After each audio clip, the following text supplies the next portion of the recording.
Jail খাটছে, আনন্দ টাকার জন্য কিছু করছে। ওদিকে মেয়েটা আমার শ্বশুর বাড়িতে অনেক সুখের স্বামীর পর করছে। এই সুখ দেখে বড় মানুষ আতঙ্কে ছেড়ে উঠছে। আপনারা কেউ বলে দেবেন যে এই অবস্থায় আমার কি করা উচিত, আর আমি কি করবো?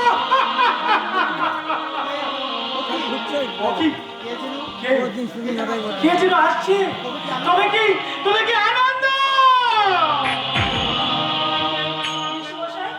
আনন্দ কি বাড়িতে আছে?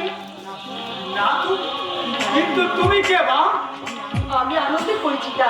আনন্দ আমাদের বাড়িতেই থাকতো, কিন্তু আজ ভোরে হঠাৎ উঠে দেখি সে নেই। কোথায় যে চলে গেছে কেউ কিছু বলতে পারছে না। জানবে না, আনন্দের খবর তোমরা কেউ জানতে পারবে না, কারণ সে তো আর এমনি চলে যায়নি। তাকে যেতে তাড়িয়ে নিয়ে বেড়াচ্ছে। কে তাড়িয়ে নিয়ে বেড়াচ্ছে? এই খুন ধরা বিংশ শতাব্দী এক দুরাজ্য ব্যাধি। ব্যাধি? কি সেই ব্যাধি মেসোমশাই?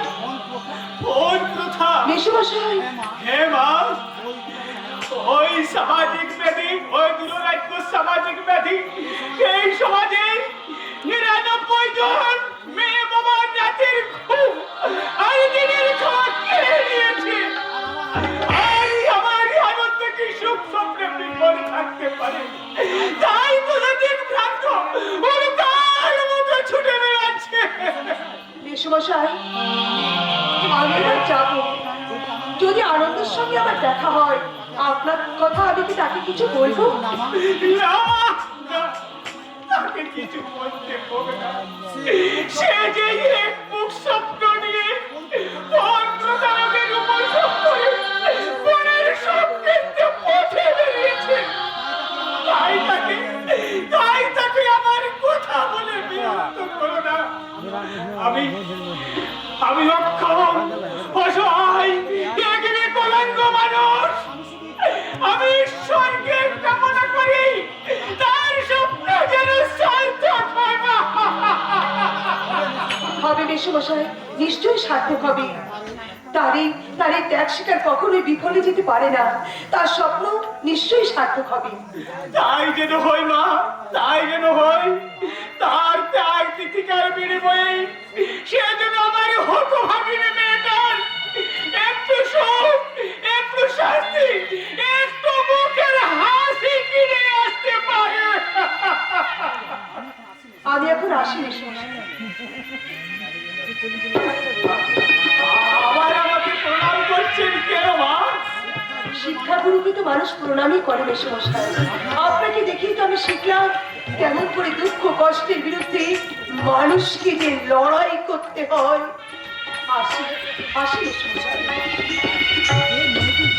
সেই মেয়েটি যার আচার ব্যবহার মানুষকে এইভাবে মুগ্ধ করে, কিন্তু না, এই সমাজে তো ব্যবহারের শেষ কথা নয়। আমার মেয়ের তো আচার ব্যবহার খারাপ ছিল না, তবু তাকে একটু কষ্টে বলি হতে হয়েছে। তাই তো বলছি, আমার মমতা স্বরূপা এই সমাজের মেয়েরা তোমাদের যার বাবার এই আমার মতো পর্যাপ্ত অর্থ নাই, তারা ওই শ্বশুর বাড়িতে গিয়ে সুখে শান্তিতে সংসার করার কথা ভুলে যাবো। সংসার করার কথা ভুলে যাও। বাবা, কে আমাকে বাবা বলে ডাকলো? আনন্দ এলে বাবা, আনন্দ? না বাবা, আমি আদর্শ না। আদর্শ নামে এখন আমি কাউকে চিনি না। আদর্শ নামে একটা ছেলে এককালে ছিল মনে, সে তো অনেকদিন আগেই মারা গেছে। এ কথা তুমি বলতে পারলে বাবা?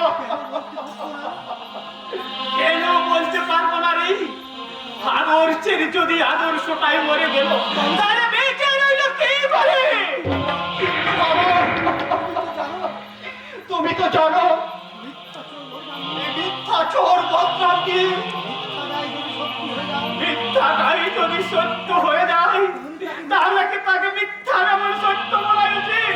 তুই জানিস তুই জেলে যাওয়ার পর পথে বের হলে লোকে আবির নিয়ে দেখিয়ে বলে ওই তাই চোর আদর্শ রায়ের বাবা, চোরের বাবা বলে লোকে ভালো করে আমার সঙ্গে কথা বলে না। দোকানে মাল কিনতে গেলে দোকানদাররা মাল নিতে চায় না। এইভাবে বেঁচে থাকা হয়েছে, আমার মৃত্যু কেন হলো না রে? মৃত্যু কেন হলো না? না বাবা না, তুমিও কথা বলো না বাবা। আদর্শ শুধু একটা কথা বলো বাবা, এখন আমার দিদি কোথায় আছে, কেমন আছে? একটা চোরের দিদি আর বরপণ দেবার ক্ষমতাহীন পাওয়ার পেয়ে হয়ে যেমন থাকা উচিত তেমনি আছে। লাঞ্ছনা, গঞ্জনা, ঝাঁসি লাথি খেয়ে বেশ মহা সুখে আছে।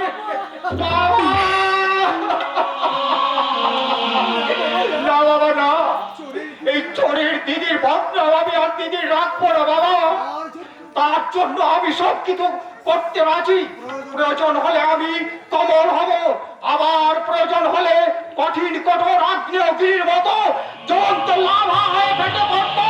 তবু আমি আমার দিদির সুখ আদায় করে দেবো বাবা, সুখ আদায় করে দেবো। আদর্শ আদর্শ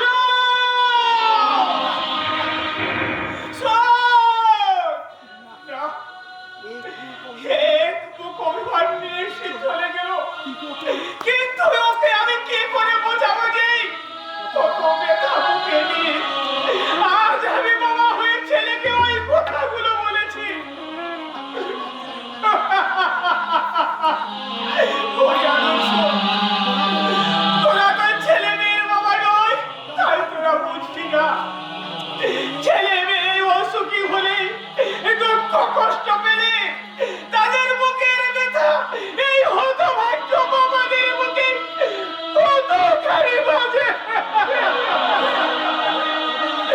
তোদেরই আমি কি করে বোঝাবো রে? তোদের এত দুঃখ কষ্ট দেখেও আদৌ আমি কেমন করে মরার মতো বেঁচে আছি রে আদর্শ, মরার মতো বেঁচে আছি।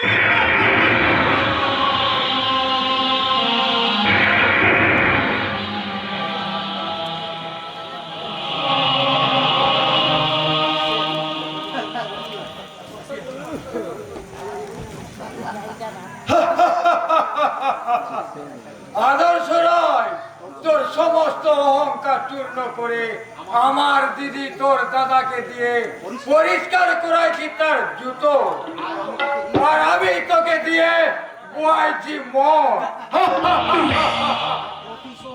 প্রতিশোধ অপমানের শোধ আমি পড়াই গন্ডায় তুলে নিয়েছি। এই শালা মোটে তাড়াতাড়ি পাতালি আয় না। পাচ্ছি না বাবু, অবসর নেই, শরীর অবসর নেই। এইখানে একটু নামিয়ে রাখবো বাবু। না, তাড়াতাড়ি আয়, নইলে অন্য মুঠে ডাকতে বাধ্য হও। না বাবু, ও কাজ করবেন না। যত কষ্ট হোক আমি নিয়ে যেতে পারবো। আমার যে টাকার দরকার বাবু, আমার যে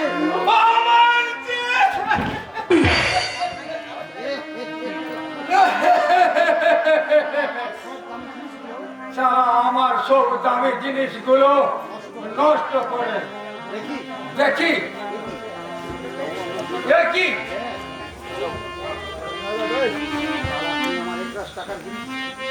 সারা আমার 1 লাখ টাকার জিনিস তুই ভেঙেছি, তোকে আমি শেষ করে ফেলবো শালা।